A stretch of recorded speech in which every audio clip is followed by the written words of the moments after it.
فلسطین کی آزادی کا مشن، یہودیوں کو قدم قدم پر دھول چٹانے والا، اکیلا ہی عالم کفر سے ٹکرانے کا حوصلہ رکھنے والا، پاک دھرتی کا ایک عظیم مجاہد، کفر پر لاوے کی طرح برسنے والے اس مجاہد کی طویل داستان سننے کے لیے چینل کو سبسکرائب کیجئے اور ویڈیو کو لائک کیجئے۔ ہم چاروں افراد میں سے صرف میکنو ہی ایسا تھا جو طبعاً خاموش تھا، ورنہ بڈ اور پروفیسر جوناتھن راستے میں لطیفہ بازی بھی کرتے جا رہے تھے۔ پروفیسر جوناتھن کو خاص طور سے لطیفے سنانے کا فن آتا تھا۔ سفر کے تقریباً 8 گھنٹے گزر گئے۔ اس کے بعد ہم نے ایک جگہ قیام کے لیے منتخب کر لی۔ ایک صاف ستھرا پہاڑی ٹیلہ تھا، اطراف میں چھدرے چھدرے درختوں والا جنگل پھیلا ہوا تھا۔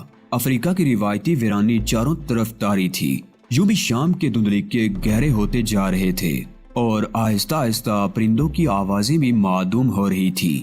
پلاسٹک کے چھوٹے چھوٹے خیمے جو ایک چھوٹے سے پیکٹ میں تبدیل ہو جاتے تھے اور ضرورت کے وقت اتنی جگہ فراہم کر دیتے تھے کہ انسان ان کے نیچے پناہ لے سکے۔ جدید ترین ساز و سامان سے آراستہ کر دیا گیا تھا ہمیں۔ ضرورت کی وہ تمام چیزیں مختصر ترین کر کے ہمارے سپرد کر دی گئی تھی جو اس مہم میں ہمارے کام آ سکتی تھی، اور بلا شبہ پچھلی تمام مہمات کے برعکس اس وقت ہم پوری طرح مضبوط تھے۔ پلاسٹک کے 4 خیمے اس طرح نصب کر لیے گئے کہ ان کا رابطہ آپس میں ایک دوسرے سے رہے اور چاروں الگ الگ بھی ہوں۔ گھوڑوں کو نہایت مضبوطی سے ایسی جگہ باندھ دیا گیا جہاں وہ محفوظ رہیں۔ اس کے بعد ہم دیگر ضروریات زندگی کی طرف متوجہ ہو گئے تھے۔ بڑ نے تجویز پیش کی کہ رات کو تھوڑے تھوڑے وقفے سے پہرے کا سلسلہ جاری رہنا چاہیے۔ اس تجویز کو سب نے منظور کر لیا تھا، چنانچہ تقریباً 12 بجے تک تو سبھی جاگتے رہے اور اس کے بعد پہرے کی پہلی ذمہ داری میں نے سنبھال لی۔ مجھے 2 بجے تک پہرا دینا تھا۔ 2 بجے سے 4 بجے تک بڈ کی باری تھی اور اس کے بعد میکنو کی۔ 6 بجے کے بعد پہرا دینے کی خاص ضرورت نہیں سمجھی گئی تھی، اس لیے پروفیسر جوناتھن کو اس ذمہ داری سے آزاد کر دیا گیا۔ میں خیموں سے باہر آ کر بیٹھ گیا۔ رات سرد ہو گئی تھی۔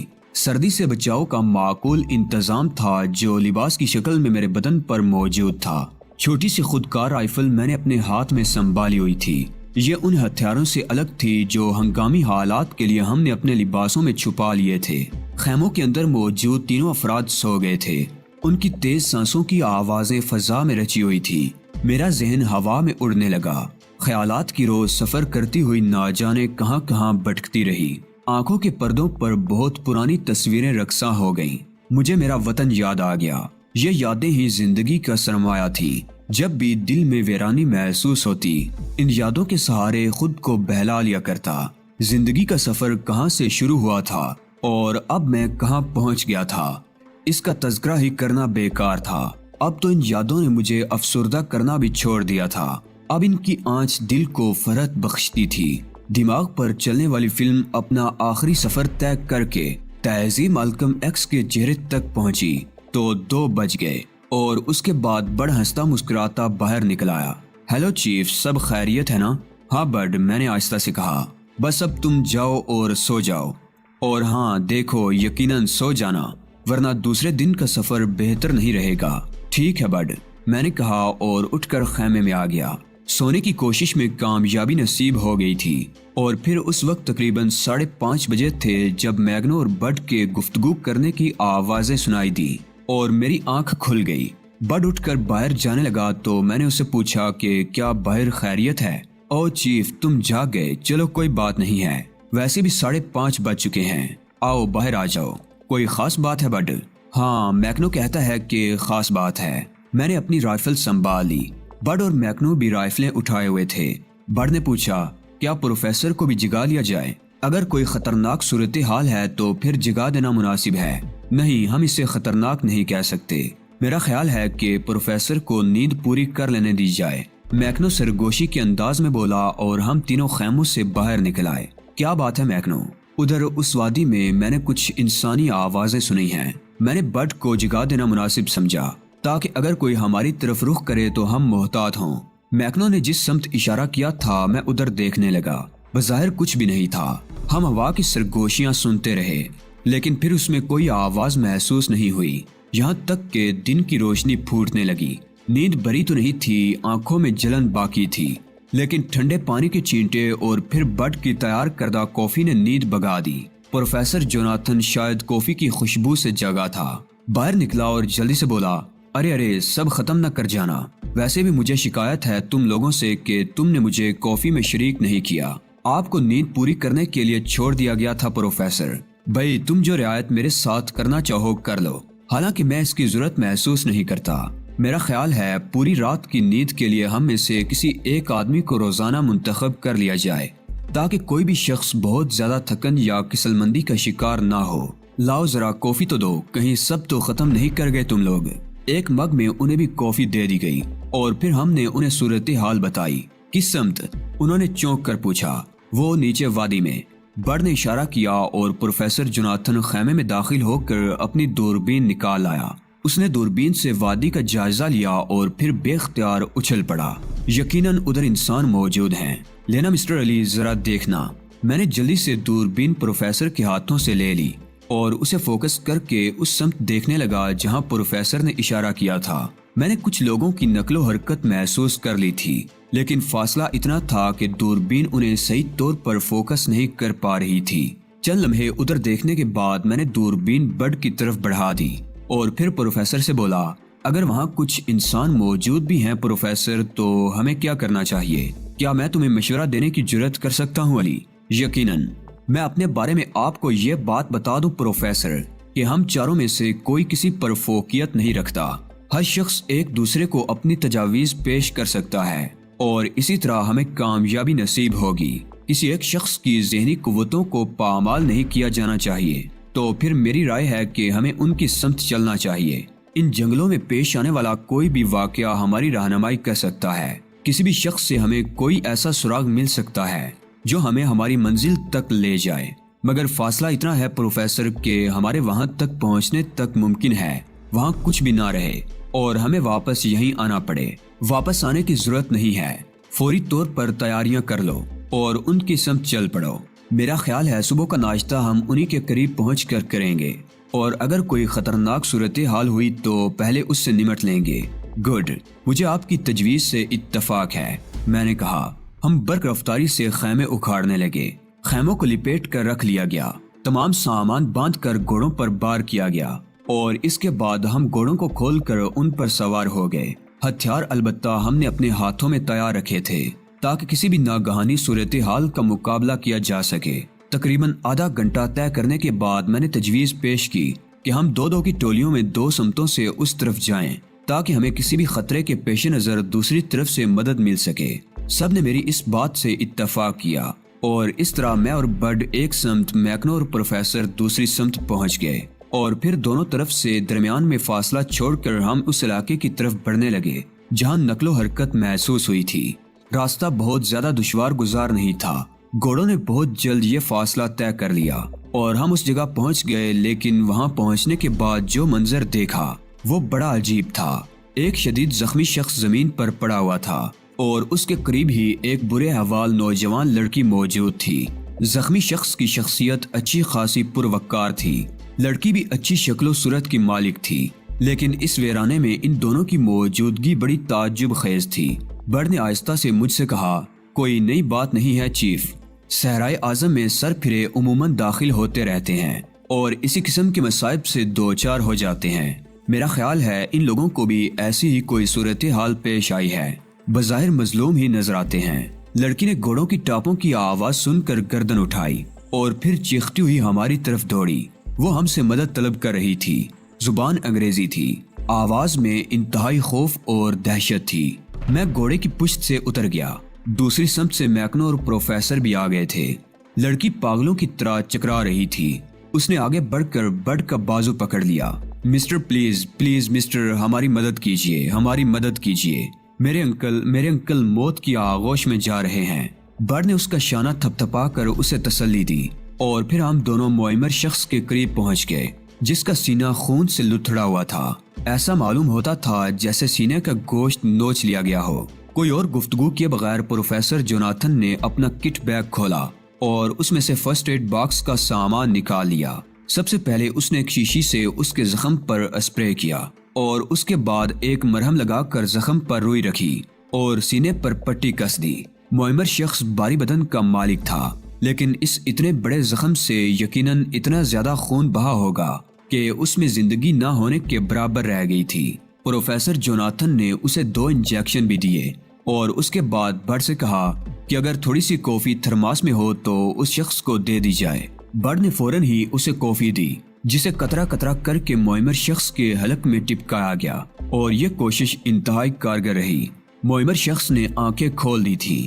وہ لمحہ بھر ہم لوگوں کی شکلیں دیکھتا رہا اور اس کے بعد اس نے آنکھیں بند کر لی۔ بٹ نے ہمدردی سے کہا، مسٹر، آپ اب محفوظ ہاتھوں میں ہیں، اطمینان رکھیں۔ جو تکلیف آپ کو پہنچ چکی ہے ہم اس کا کوئی بدلہ تو نہیں دے سکتے، لیکن اب آپ کو مزید کوئی تکلیف نہیں پہنچے گی۔ لڑکی آہستہ آہستہ رو رہی تھی۔ میں نے اس کے بازو پر ہاتھ رکھتے ہوئے اسے بھی تسلی دی تو وہ بے اختیار میرے سینے سے آ لگی اور پھوٹ پھوٹ کر رونے لگی۔ میں نے اس کے سر پر ہاتھ پھیرتے ہوئے کہا، تمہیں رونے کی ضرورت نہیں ہے، اب پریشانی کی کوئی بات نہیں، ہم تمہاری مدد کے لیے موجود ہیں۔ پھر میں نے پوچھا، یہ تمہارے انکل کیسے زخمی ہوئے؟ شیر، ایک خوفناک شیر جو ہم میں سے 3 آدمیوں کو ختم کر چکا ہے۔ دراصل ہم لوگ C4 سے کیپ سی کی جانب جا رہے تھے۔ کیپ سی میں میرے انکل رہتے ہیں۔ انکل مجھے لینے کے لیے آئے تھے۔ یہ سب میری ہی ضد تھی۔ ہمارے 3 آدمی راستے میں آدم خور شیر کا شکار ہو گئے اور ہم ان سے محروم ہو گئے۔ ہم راستہ بھی کھو چکے ہیں۔ دیکھو، اس سمت دیکھو، شیر نے ہمارے آخری گھوڑے کو بھی ہلاک کر دیا۔ لڑکی نے جس سمت اشارہ کیا تھا وہاں ایک گھوڑے کی گردن ٹوٹی ہوئی لاش پڑی ہوئی تھی۔ میں نے قریب جا کر اس لاش کو دیکھا۔ فاصلہ زیادہ نہیں تھا۔ گردن پر شیر کے پنجے کا نشان تھا۔ لڑکی روتے ہوئے مجھے بتا رہی تھی، اور اسی شیر نے رات کو انکل پر بھی حملہ کیا تھا۔ میں بال بال بچ گئی اور انکل کا سینہ شدید زخمی ہو گیا، لیکن اتفاق کی بات تھی کہ شیر بھاگ گیا۔ غالباً دور کہیں گھوڑے ہنہنائے تھے، جن کی وجہ سے شیر کے کان کھڑے ہو گئے اور وہ رک گیا، ورنہ وہ یقیناً ہم دونوں کو بھی ہلاک کر دیتا۔ تمہارے انکل کیپ سی میں رہتے ہیں۔ یہ کیپ سی کیا ہے؟ ایک آبادی کا نام ہے جناب، اور میرے انکل کا نام ایش مین ہے اور میں نینی گراہم ہوں۔ انکل یہاں کیپ سی میں رہتے ہیں اور افریقہ میں کچھ تحقیقات کر رہے ہیں۔ میں نے لندن سے یہاں تک کا سفر طے کیا اور انکل مجھے لینے کے لیے C4 پہنچ گئے، لیکن یہ سفر ہمارے لیے موت کا سفر ثابت ہوا۔ کیپ سی تک آئے ہوئے انکل کے 3 ساتھی ان سے جدا ہو گئے۔ کیا آدم خور شیر نے انہیں ہلاک کر دیا؟ ایک کو تو ہمارے سامنے ہی ہلاک کر دیا تھا، 2 فرار ہو گئے۔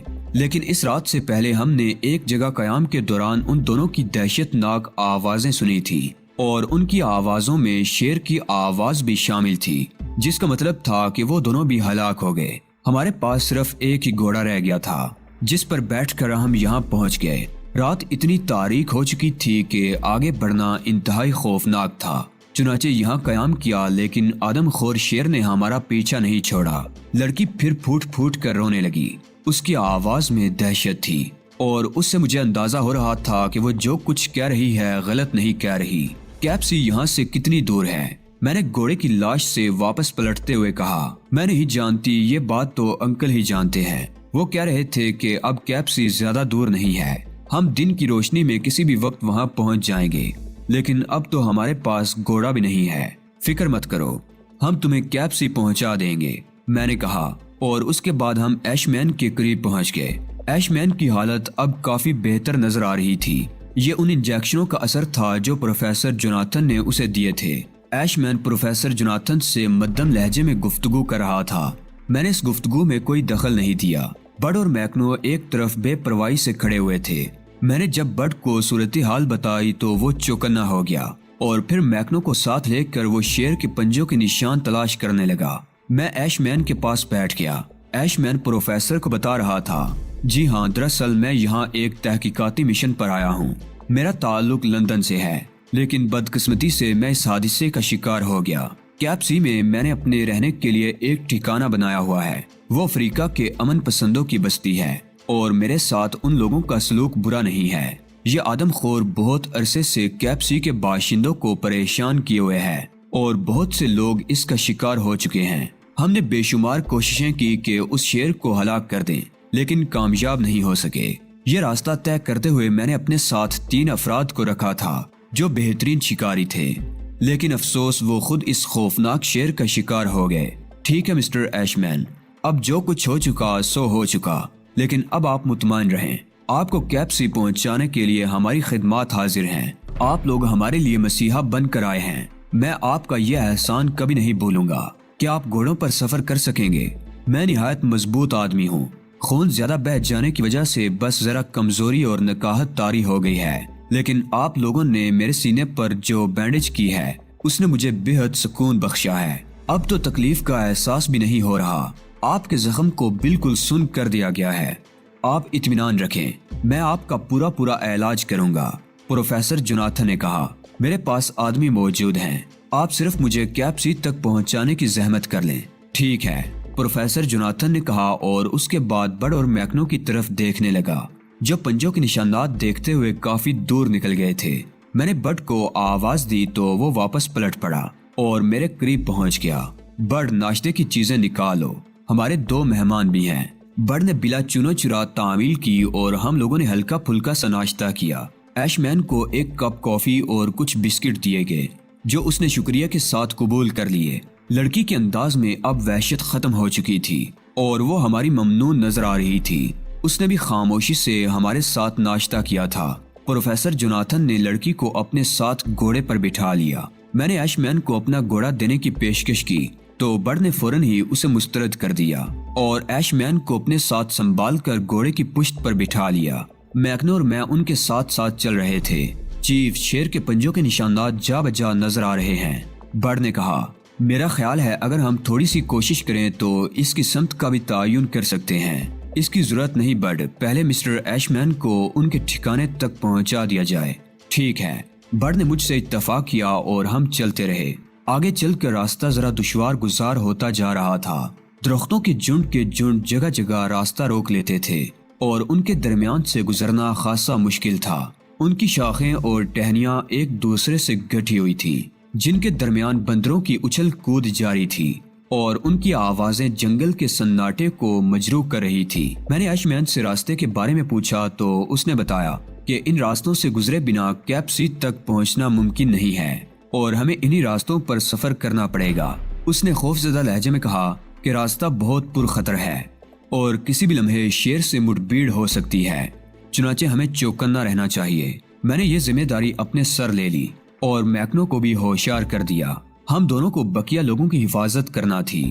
راستہ واقعی دشوار گزار تھا۔ جنگل پر ہیبت ناک سناٹا چھایا ہوا تھا۔ درختوں کے اوپری حصے اتنے گھنے تھے کہ آگے تقریباً اندھیرا سا ہو گیا تھا۔ جھکی ہوئی شاخیں جگہ جگہ راستہ روک رہی تھی اور بعض جگہوں پر ان کے درمیان راستہ بنا کر آگے بڑھنا پڑتا تھا۔ میں نے ایش مین سے پوچھا، کیا C4 سے کیپسی تک پہنچنے کے لیے کوئی باقاعدہ راستہ نہیں ہے؟ نہیں، کیپسی بالکل اندرونی علاقے میں ہے اور اگر ہم پتھریلے راستے سے C4 تک پہنچنے کی کوشش کرتے ہیں تو ہمیں تقریباً 50 کلومیٹر کا فرق پڑتا ہے۔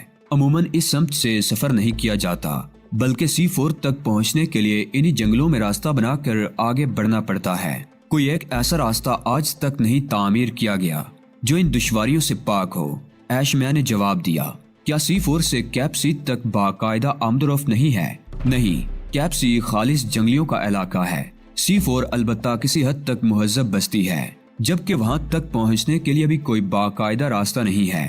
میں نے نینی گراہم کو اسی راستے پر آنے کے لیے کہا تھا اور وہ بمشکل تمام C4 تک پہنچ سکی تھی۔ دراصل میرا بھائی گراہم مر چکا ہے اور نینی لندن میں بالکل تنہا تھی۔ تعلیم ختم کرنے کے بعد اسے یہ تنہائی شدید محسوس ہوئی اور اس نے مجھ سے رابطہ قائم کر کے مجھ تک آنے کی اجازت چاہی۔ کچھ اس طرح کے خطوط لکھے اس نے کہ میں اسے یہاں بلانے پر مجبور ہو گیا۔ کیا آپ طویل عرصے سے کیپسی میں مقیم ہیں؟ ہاں، جنگل کی زندگی مجھے بے حد پسند ہے اور میں یہاں اپنے طور پر کام کر رہا ہوں، لیکن ایسے کسی حادثے سے میں پہلی بار دوچار ہوا ہوں۔ اس سے پہلے بھی کیپسی کے علاقے میں مختلف قسم کے حادثات ہوئے، لیکن ان میں انسانی جانوں کا اس قدر نقصان نہیں ہوا تھا۔ یہ شہر انتہائی خوفناک ہے اور ہم اسے بہت عرصے سے تلاش کر رہے ہیں، لیکن کمبخت اتنا چالاک ہے کہ ہمارے ہاتھ نہیں آتا۔ مزید کچھ سفر طے کرنے کے بعد ہمیں پانی کی آواز سنائی دی اور ایش مین نے بتایا کہ بائیں سمت ایک نہر ہے جو آگے چل کر راستہ روک لیتی ہے اور ہمیں اس نہر کو عبور کر کے دوسری طرف جانا ہوگا۔ تھوڑی دور آگے بڑھے تو درختوں کے درمیان آدھے آدھے تنے اونچی اونچی جھاڑیوں میں چھپے ہوئے نظر آئے۔ یہاں بالکل ہی تاریکی چھائی ہوئی تھی۔ میں نے بڈ وغیرہ کو ہوشیار رہنے کی تاکید کی اور خود بھی کافی احتیاط سے آگے بڑھنے لگا۔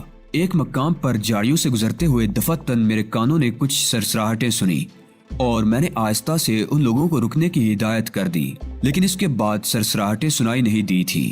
ایش مین نے بتایا کہ کوئی اسدھا جھاڑیوں سے گزرا ہوگا۔ کیا یہاں اسدھے موجود ہیں؟ میں نے سوال کیا۔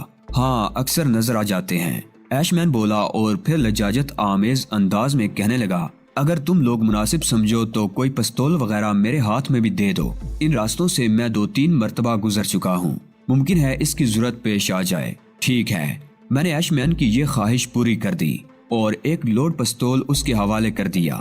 گنجان درختوں کا یہ سلسلہ ساتھ ساتھ چلتا رہا، لیکن اب تاریکی اتنی زیادہ نہیں رہی تھی اور سورج کی روشنی درختوں سے چھن چھن کر آ رہی تھی۔ آگے چل کر زمین کی سطح کچھ بلند ہونے لگی تھی اور گھوڑوں کو چڑھائی چڑھنی پڑ رہی تھی۔ ایش مین نے تھوڑا سا فاصلہ طے کرنے کے بعد بتایا کہ اس چڑھائی کے بعد ایک ڈھلان ہے جہاں ایک بڑی سی جھیل نظر آتی ہے۔ تھوڑی دیر کے بعد گنجان درختوں کا یہ سلسلہ ختم ہونے لگا، ڈھلان شروع ہو گئے تھے۔ ہم لوگوں نے اس گھٹے ہوئے تکلیف دہ سفر سے نجات پانے کے بعد اطمینان کی سانس لی اور خوشگوار ٹھنڈی ہواؤں کے درمیان جھیل کی جانب سفر کرنے لگے۔